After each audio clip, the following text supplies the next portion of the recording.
Good evening, everybody. It's your favorite aspiring classicist here, a wandering author, reminding you that we are all the authors of our own lives. As always, my message remains the same: spend less, live more, earn your freedom with frugality. And today we're going to be talking about when we need friends. Remember, yesterday Aristotle asked, how many friends do we need? Now, in the next chapter, chapter 11 of Book 9 of the Nicomachean Ethics, he asks, or starts off the chapter by saying, but do we need friends more in prosperity or in adversity? As a matter of fact, men seek friends in both. The unfortunate require assistance. The prosperous want companions and recipients of their bounty, since they wish to practice beneficence, which is kind of like, not gratitude, but charity. Hence, friendship is more necessary in adversity. So then it is useful friends that are wanted.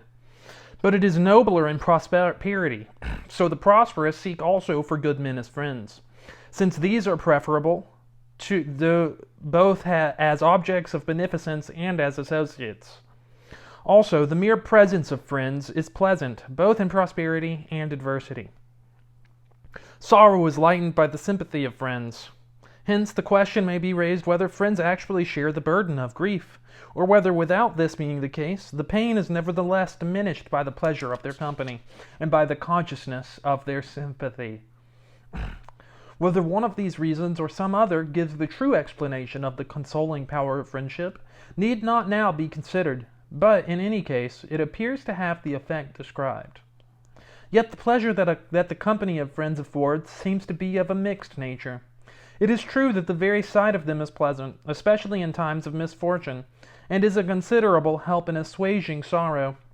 For a friend, if tactful, can comfort us with look and word, as he knows our characters and what things give us pleasure and pain.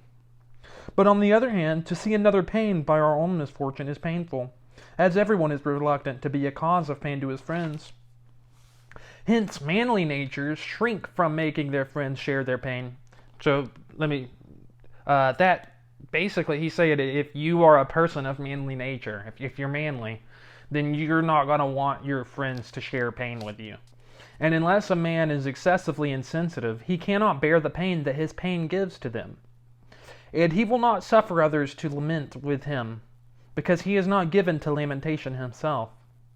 But weak women and womanish men like those who mourn with them, and love them as true friends and sympathizers.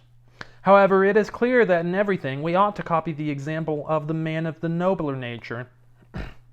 In prosperity, again, the company of friends sweetens our hours of leisure, and also affords the pleasure of being conscious of their pleasure in our welfare. Hence, it may be thought that we ought to be eager to invite our friends to share our good fortune, since it is noble to wish to bestow benefits, but reluctant to ask them to come to us in misfortune, since we should impart to others as little as possible of what is evil. Whence the proverb, my own misfortune is enough. We should summon our friends to our aid chiefly when they will be of great service to us at the cost of little trouble to themselves. So conversely, perhaps it is fitting that we should go uninvited and readily to those in misfortune. But to the prosperous, though we should go readily to help them, we should be slow in going when it is a question of enjoying their good things. But doubtless we should be careful to avoid seeming churlish in repulsing their advances, a thing that does sometimes occur. It appears, therefore, that the company of friends is desirable in all circumstances. And that's a pretty straightforward conclusion. Whether you are in adversity or whether you're prospering, friends are desirable in every circumstance. So saith Aristotle. And, yeah. What are y'all doing in order to inspire, uplift, and empower your local community today? Because this world isn't changing unless we all do our part. And you can count on me to do mine daily. Till next time, I love y'all.